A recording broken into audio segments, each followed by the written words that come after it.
second series win. Let's toss it over to the analyst desk. Thank you, gentlemen. I want to touch on exactly what Jat was talking about right there. This C9 found success in Game 1 with Meteos on Sejuani, able to make plays. He is a clutch player. Not that his Gragas play has been, incredibly subpar, but I think the Sejuani fits a little bit better with the idea that they need to be winning team fights. Yeah, right? That's how they're going to win this series. The difference is Sejuani is an easier team fight champion, but Gragas has a little bit more early game pressure and a little bit more of a jungle bully for fighting. Yeah, but the thing is, even though you have early pressure leads, well, guess what? It's a lane swap, so you're not getting a lot of gank pressure. Any jungler fits the bill in this kind of situation. And then it comes down to the team fights. Yeah, or when the ganks come in, Bjergsen outplays them anyway. Yeah. Right? Like, they're prioritizing Gragas and not getting anything out of the pick when they could be getting things out of Sejuani. The caster said it. Santorin is repeatedly out-farming Meteos here, yeah.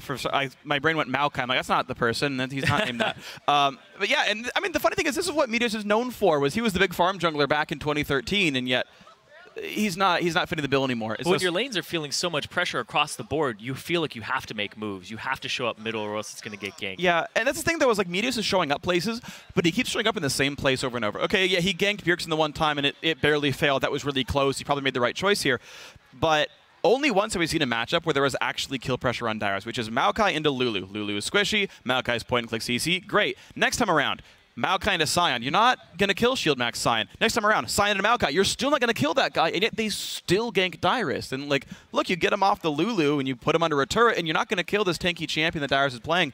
And C9's, like their goal coming into the game is just not a good goal. Yeah, again, I wasn't particularly fond of the team composition here by Cloud9. Sion Gragas, okay, that's a fine front line. Gragas has some playmaking ability, the ability to disengage as well. Braum, Sivir, Lulu, where's the damage on this team? Sivir. Yeah, I mean, it's like your hyper carry, 80 carry Sivir, right? Like, I feel if you're like, Sneaky has proven that he can be a hyper carry. So if you're gonna put him in the position, like, if you're gonna tell him he needs to do that, put him on a champion that makes it a bit easier for him. Yeah, and I mean, the thing is, like, there's a world in which this works. I tend to agree in like 99% of situations, Sivir's a terrible pick. In terms of running like a big bruiser team, which is what this is, right? Braum plus 2 more tanks, a bunch of short-range champions. It was Urgot over in Game 1, almost the same comp. It's like, let's just make a really big, compact, short-range comp where Ricochet hits everyone. Yeah. And I just have a 2.1 AD ratio entire team nuke. That's by Ricochet, by the way, if you guys were wondering. That's pretty good, and then Sivir can actually start chunking people down, but right, it's not a Luden Zeko on the Lulu. Like, obviously, is it a... Or it's not even a Rod of Ages Maokai, because they're playing Sion here, so yeah. I mean, the team runs out of damage. A lot of weight in with Sivir's shoulders. It's pretty hard for it to lift that weight, so yeah, I don't really like it either. Next up on the list here, we've got Lustboy playing Kennen again, showing he doesn't need to play with the Kalista in order to be effective. And again, this will call into question the 2 support bans by Cloud9, as Lustboy has said, fine, keep, at this point, keep throwing them at me. I will play Kennen. He still has Annie. We haven't seen that come out yet. So I would look for Cloud9 to pivot away from those support bans this time around and throw them at somebody else. Well, I said it before this game. It's like, look, blue side is not very important unless you're actually pitching something usefully, right? And right now, it's like, okay, well, first pick or guy, okay, cool. That's actually an advantage for blue side. Good job, TSM, for using that. But Cloud9, right, they're sending all these bans at Lustboy and then not actually taxing him for it, right?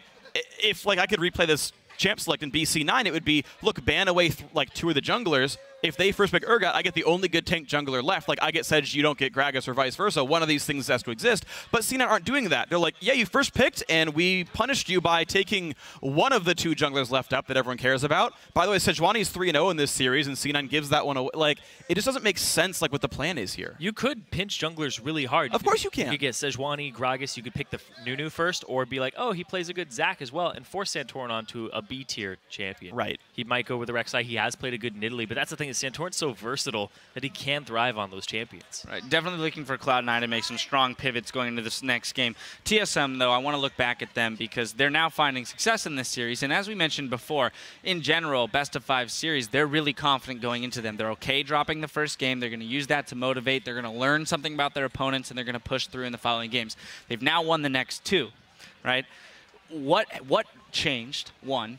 What changed specifically that is allowing them to beat Cloud9 now? And then 2, what do they do here in Game 4 to close out the series? Well, what they did in that first game where they had a lead and they were able to lead early game, and then Cloud9 came back, right? They ended up pushing that lead even further this game, shutting down balls really hard, putting that team on tilt, and forcing them to make situations where it's like Sneaky has to backdoor an inhibitor. They went for team fights. So they're playing against a high wave clear composition with a low wave clear. Only Corki's really ranged wave clear here with the Urgot. And I assume that's what the Lulu was for on C9's side, was to counter that.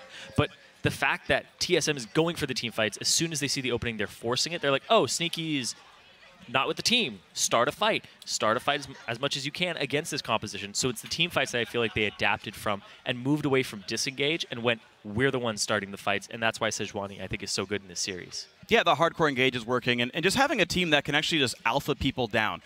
Right, C9, they won the game when they played Rod of Ages Maokai. I think, again, that was a very smart choice for that game. Braum built the run fast item. Yeah, Righteous Glory. They had a Sivir anyway, run fast item. Great. But right, they built 80 ability power on Maokai, who's going to go in there, absorb some damage, pop the ulti. There's extra damage coming out. Urgot's good front-loaded damage. Sivir, good front-loaded damage. And they alpha people out. That's the kind of style that has been working so far. Luden's Echo Kog'Maw eventually scaled up, alpha down the backline when a Sejuani ultimate hit. Seems like a bunch of burst at the very start is important. And then second to that, what C9 should adapt, though, is also their overall game plan. They're not killing Dyrus on tanks. Go try to kill Wild Turtle and Lustboy. Go try to actually gank Sneaky's lane when he's in the 2-on-2. Make those plays happen. If you're going for the Gragas, then actually use him to gank these important lanes. All right, Cloud9, they found success in Game 1. We'll see if they can find it again in Game 4. Keep it tuned right here because TSM are just one game away from reclaiming North America's top spot. Our championship finals between Cloud9 and Team Solo Mid continue after this.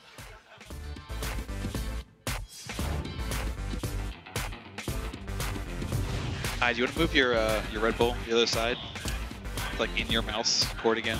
Yeah, I like it there though, cause like it's like it's heavy this time. It won't spill. That's fine. Just making sure. The stun bot of Lustboy comes in though. This is why you don't dive a cannon. It gets a little too hard. I'm backing. Can I ult him? I'm ulting him. Yeah. Okay. I got prank. I got prank. I got prank. I got prank. Nice. Hi. High is no flash, I think. Okay, he's flash. Kill balls. He's dead. Santorin flies through. There's the Glacial Prison. Lemon Nation won't stand long. Neither will Balls. That's the Sivir ultimate. Lemon Nation goes down. Dyrus is gigantic right now. Team Solo Mid make the series 2-1 over Cloud9.